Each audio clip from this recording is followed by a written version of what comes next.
ಭೀಕರ ಮಳೆ ಚಿಕ್ಕಬಳ್ಳಾಪುರ ನಗರದಲ್ಲಿ ಹಾದು ಹೋಗಿರ್ತಕ್ಕಂಥ ರಾಷ್ಟ್ರೀಯ ಹೆದ್ದಾರಿ 44 ಬಳಿ ಏನು ಅಂಡರ್ ಪಾಸ್ ಇದೆ, ಅಂಡರ್ ಪಾಸ್ ಸಂಪೂರ್ಣ ಜಲಾವೃತವಾಗಿ ನೋಡಿ ನಾನು ನೋಡ್ತಾ ಇದ್ದೀನಿ.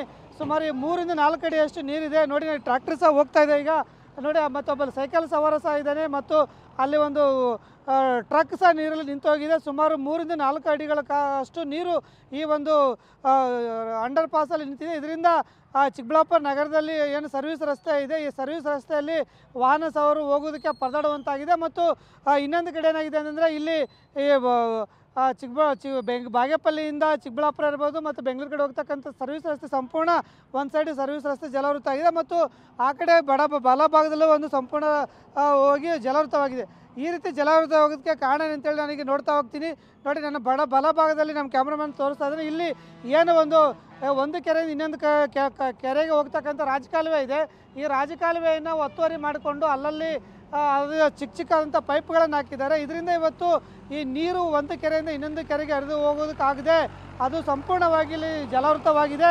ಇದರಿಂದ ಇಲ್ಲಿ ಸಂಪೂರ್ಣವಾಗಿ ರಾಷ್ಟ್ರೀಯ ಹೆದ್ದಾರಿಯ ಬಳಿ ಎಡ ಮತ್ತು ಬಲಭಾಗದಲ್ಲಿ ನೀರು ನಿಂತುಕೊಂಡು ಸಂಪೂರ್ಣವಾಗಿ ಈಗ ಅದು ಜಲಾವೃತವಾಗಿದೆ. ಇದರಿಂದ ಇವತ್ತು ಚಿಕ್ಕಬಳ್ಳಾಪುರ DC ಆಫೀಸ್ಗೆ ಹೋಗೋರು ಇರ್ಬೋದು ಮತ್ತು ಬಾಗೇಪಲ್ಲಿ ಕಡೆ ಹೋಗೋರು ಇರ್ಬೋದು ಈ ನೀರಿನಲ್ಲಿ ಈಜಾಡ್ಕೊಂಡು ಹೋಗುವಂಥ ಒಂದು ಪರಿಸ್ಥಿತಿ ಇದೆ. ನೋಡಿ ನಾನು ನೋಡ್ತಾ ಇದ್ದೀನಿ ಅಲ್ಲಿ ಚಿಕ್ಕಬಳ್ಳಾಪುರ ನಗರದಿಂದ ಮಂಚನಬೆಲೆ ಕಡೆ ಹೋಗ್ತಕ್ಕಂಥ ಒಬ್ಬ ವ್ಯಕ್ತಿ ಸಹ ಆ ಸೈಕಲ್ ತಳ್ಕೊಂಡು ಬಂದರು. ಆ ಸೈಕಲ್ಲು ಆಕಸ್ಮಿಕವಾಗಿ ಆ ಒಂದು ನೀರಿನಲ್ಲಿ ಬಿದ್ದು ಮುಳುಗೋಗಿದೆ. ಆದರೆ ಆ ಒಂದು ವ್ಯಕ್ತಿ ಸಹ ಈಗ ನೀರಿನಲ್ಲಿ ಪರದಾಡ್ತಾ ಇದ್ದಾನೆ.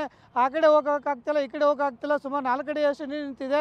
ಹಾಗಾಗಿ ಇದಕ್ಕೆಲ್ಲ ಕಾರಣ ಚಿಕ್ಕಬಳ್ಳಾಪುರ ನಗರಸಭೆಯವರು ಈ ನೀರು ಹರಿದು ಹೋಗೋದಕ್ಕೆ ಮಾಡಿರೋಂಥ ರಾಜಕಾಲುವೆಗಳೇನಿದೆ ಆ ರಾಜಕಾಲುವೆಗಳನ್ನು ತೆರವುಗೊಳಿಸಬೇಕಾಗುತ್ತೆ. ಇಲ್ಲಾಂದರೆ ಇದು ಮುಂದಿನ ದಿನಗಳಲ್ಲಿ ಮತ್ತೆ ಈ ನೀರು ಚಿಕ್ಕಬಳ್ಳಾಪುರ ನಗರಕ್ಕೆ ನುಗ್ಗಿ ನಗರ ಜಲಾವೃತ ಆಗುವಂಥ ಒಂದು ಪ್ರಮೇಯ